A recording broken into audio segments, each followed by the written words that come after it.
Hello my dear student और this study class में आपका फिर से स्वागत अभिनंदन है।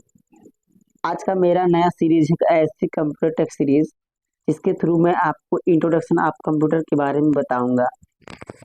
कंप्यूटर क्या है, कंप्यूटर की उत्पत्ति कैसे हुई, कंप्यूटर हमारे लिए किस प्रकार से उपयोगी है, ये आप लोग जानते हैं। कंप्यूटर के जो उपयोग है आजकल देखते हैं, घर से लेकर के, मकान से लेकर के, ऑफिस से लेकर के, कॉलेज से लेकर के हर एक जगह कंप्यूटर का महत्व बढ़ते जा रहा है। आने वाले दिनों में हमें लगता है कि हर एक चीज कंप्यूटर से होगा। यहाँ सोने से लेके, बैठने से लेके, उठने तक हर एक काम कंप्यूटर से ही हो रहा है। तो क्यों ना हम कंप्यूटर के बारे में अच्छे से नॉलेज रखें कि कंप्यूटर का उत्पत्ति किस प्रकार से हुआ था, इसके फादर ऑफ कंप्यूटर कौन है, किस प्रकार से इसकी जो जनन हुआ, उत्पत्ति हुई, और किस प्रकार से इसके बारे में हम लोग चर्चा करते हैं। चलिए स्टार्ट करते हैं। दोस्तों, कंप्यूटर की उत्पत्ति ग्रीक भाषा के कंप्यूट शब्द से हुई है। किससे हुई है? ग्रीक भाषा के कंप्यूट शब्द से हुई है। और जहाँ कंप्यूट शब्द का अर्थ है गणना करना, इसलिए हम लोग कंप्यूटर को संगणक के नाम से भी जानते हैं, संगणक भी कहते हैं।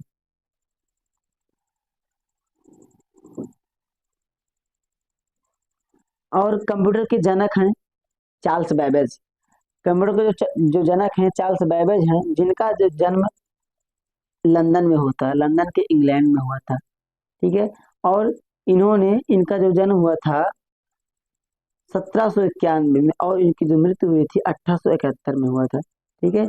और ये एक प्रकार के मैथमेटिकल एंड साइंटिस्ट थे। ये एक गणितज्ञ और वैज्ञानिक दोनों थे। और ये ट्रिनिटी कॉलेज कैम्ब्रिज में इन्होंने अपना अध्ययन वगैरह किया। सन ऑफ लंदन बैंकर्स, इन्हें सन ऑफ लंदन बैंकर्स के नाम से भी जानते हैं। ठीक है। लेकिन बात यह है कि इन्होंने जो 1822 में कंप्यूटर खोजा, वो आज के युग में जो चल रहे कंप्यूटर को इन्होंने नहीं बनाया। उन्होंने चार्ल्स बेबेज जो थे, ये 1822 में डिफरेंस इंजन का खोज किए थे, आविष्कार किए थे, जो दशमलव के बाद 20 अंकों तक की गणनाएं करता था। पहले के लोग में क्या होता था बाबू, कि लोग अपने जब कंप्यूटर नहीं हुआ करते थे तो अपने लोग माइंड को ही कंप्यूटर के रूप में इस्तेमाल करते थे। अपने आप में कंप्यूटर का अपने आप में उन्होंने कंप्यूटर का भंडार अपने आप में अंदर रखा था। और इन्होंने फिर क्या हुआ, जब चार्ल्स बेबेज ने 1822 ईस्वी में डिफरेंस इंजन का आविष्कार किया, तब ये क्या हुआ कि इसके पहले गणनाएं होती थी, लेकिन उतना पूर्ण रूप तरीके से नहीं हुआ। लेकिन जो कंप्यूटर ने अपना कदम रखा 1822 में, इनको पूर्ण जो आहुति मिली वो चार्ल्स बेबेज के द्वारा मिली। चार्ल्स बेबेज ने 1833 ईस्वी में एक और इंजन बनाया, एनालिटिकल इंजन के नाम से इसे जाना जाता है। और इसकी विशेषता यह थी कि ये दशमलव के तत्पश्चात, जैसे मान लीजिए लिखते हैं, मान लीजिए 0.25। ठीक है। तो ये 50 अंकों तक की गणना है। जैसे मान लीजिए हम लोग लिखते हैं, कह देते हैं कि 1,00,100 रुपया, जैसे कहते हैं 1,00,100 रुपया, 1,00,100, तो 1,00,000.1 लगा देते हैं। ये गणनाएं अगर नहीं करते थे तो लोग कितने घाटाएं होते थे, लोग इस पर विश्वास नहीं करते थे। इसलिए इन्होंने क्या किया, एक ऐसे इंजन का आविष्कार किया पहले, जो 20 अंकों तक की कैलकुलेशन करता था। फिर बाद में इन्होंने क्या इसको उपयोगिता को देखते हुए इन्होंने 50 अंकों तक गणना करने वाले एनालिटिकल इंजन का आविष्कार किया। ठीक है। चलिए, और बात आती है कि कंप्यूटर का फुल फॉर्म। लोग कहते हैं कि कंप्यूटर का फुल फॉर्म क्या होगा। ठीक है। तो देखो दोस्तों, मैं आपको बता दूं कि कंप्यूटर जो है वो कंप्यूट शब्द से मिलकर के बना है, और इसका कोई फुल फॉर्म नहीं होता है, क्योंकि यह ग्रीक भाषा के कंप्यूट शब्द से बना है। ठीक है। और जो हम लोग को गूगल वगैरह पे फुल फॉर्म मिलते हैं, वो हमारी आपकी अवधारणाएं हैं, और अवधारणाएं हैं जो हमारे द्वारा ही इस पे अपलोड की गई हैं। ये ह्यूमन क्रिएटेड है बाबू, ये ह्यूमन क्रिएटेड है। ये हमारे आपके द्वारा, जैसे फॉर एग्जांपल के लिए बता दूं मैं आपको, जैसे हमारे ये यूट्यूब चैनल है। अब यूट्यूब चैनल हमारा मारोगे सर्च गूगल पे और स्टडी क्लासेस, ठीक है, तो आएगा। लेकिन क्या ये जो चैनल है ये पहले से अवेलेबल था? नहीं, ये हमने भेजा, उसके बाद में क्या हुआ, ये गूगल पे शो होने लगा। फिर उसी के जैसा लोगों ने क्या किया, कोई अपने उदाहरणों को गूगल पे अपलोड किया, किसी ने अपने उदाहरणों को बोला, किसी ने अपने हिसाब से भी डाला। तो ये गूगल जो होता है ये एक ऐसी साइट होती है जो क्या करता है, या हमारे आपके द्वारा भेजी गई चीजों को उपलब्ध करवाता है। ठीक है। और जो लोग नहीं मानते हैं तो उनके समक्ष ये फुल फॉर्म रखी जाती है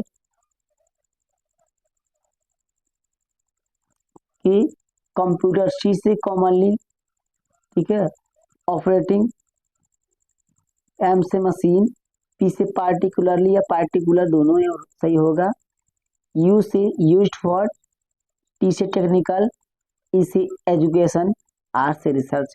यानी कि commonly operating machine, particularly used for technical, education, research.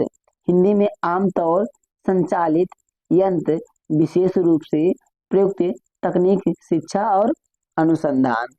ये होता है कंप्यूटर का फुल फॉर्म, जो कि लोगों के नहीं मानने पर हम लोगों को कहना पड़ता है कि कंप्यूटर का फुल फॉर्म है।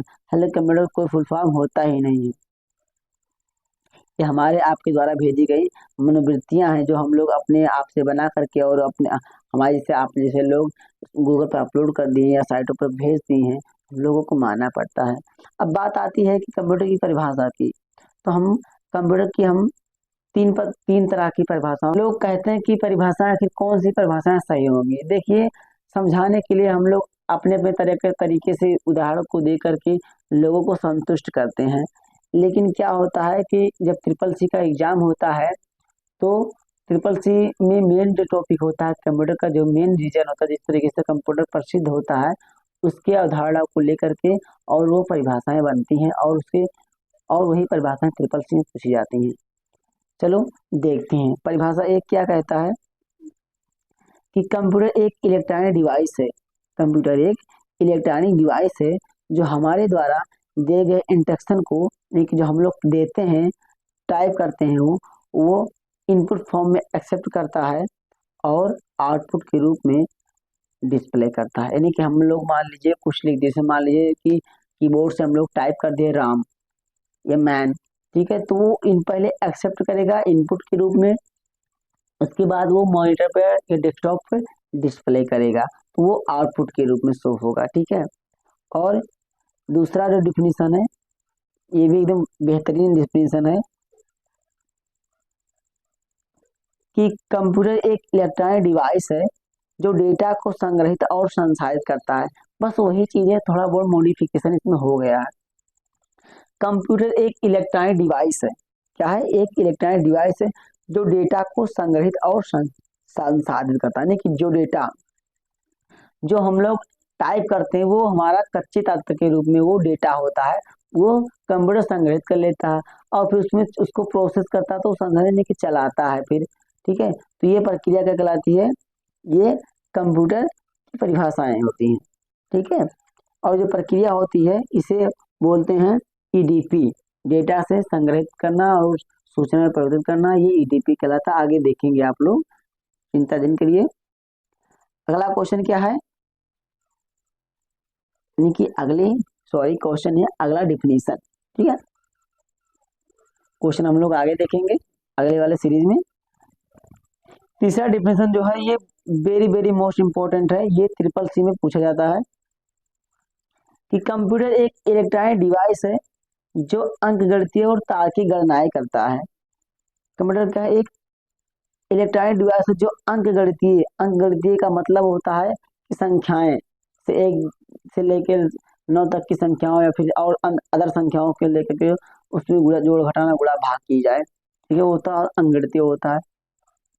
और तार्किक गणना क्या होती है, देखिए, अंकगणितीय गणना, ठीक है, मैथमेटिकल कैलकुलेशन होता है जो जोड़ घटाव गुणा भाग, ये होते हैं मैथमेटिकल कैलकुलेशन। ठीक है, जो संख्याओं में जोड़ घटाव गुणा और भाग करते हैं। ठीक है। लॉजिकल गणना क्या होती है, लॉजिकल गणनाएं क्या होती हैं, जैसे मान लीजिए कोई लॉजिक लगा दिया जाए, सब लोग लॉजिक लगाया जाता है कि विंडो प्लस आर करेंगे तो विन वर्ड लिखेंगे, एमएस वर्ड ओपन हो जाएगा। ठीक है, ये लॉजिक हो गया कि विंडो और आर पे सेट किया गया है कि ये वाला बटन प्रेस करेंगे तो ये लॉजिक से ओपन हो जाएगा। और कोई लॉजिक लगाकर, जैसे मान लीजिए इक्वल के साथ सम किया जाता है, जोड़ने वाला एक लॉजिक लग जाएगा। इस प्रकार से एक लॉजिक होता है, होता है लॉजिकल गणना, यानी कि लॉजिकल कैलकुलेशन। ठीक है, ये होती है लॉजिक गणना है। आगे है डेटा। हमने अभी आपको बताया कि डेटा क्या होता है।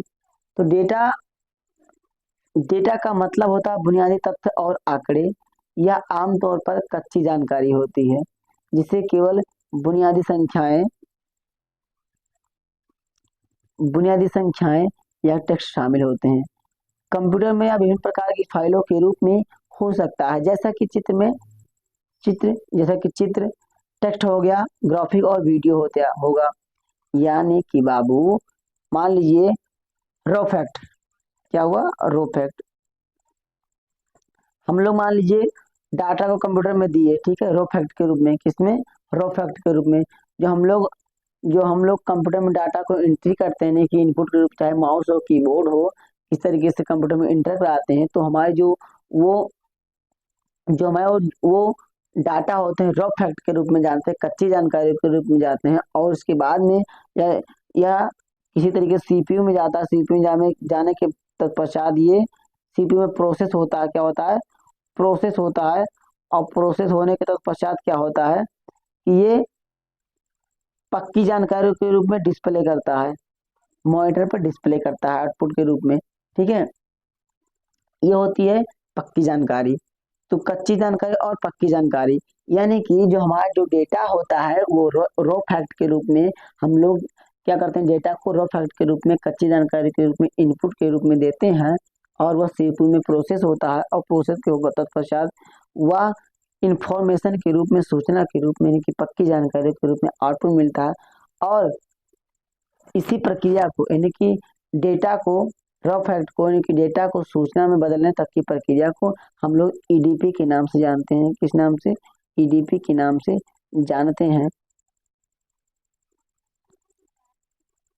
और इसी के साथ अगर आपको वीडियो अच्छा लगा होगा तो चैनल को सब्सक्राइब कर लीजिएगा, जिससे हमारे चैनल के थ्रू मिलने वाले सभी नोटिफिकेशन आप तक पहुंचते रहें और आप लोग पढ़ाई का आनंद लेते रहें। Thanks for watching this video, bye bye.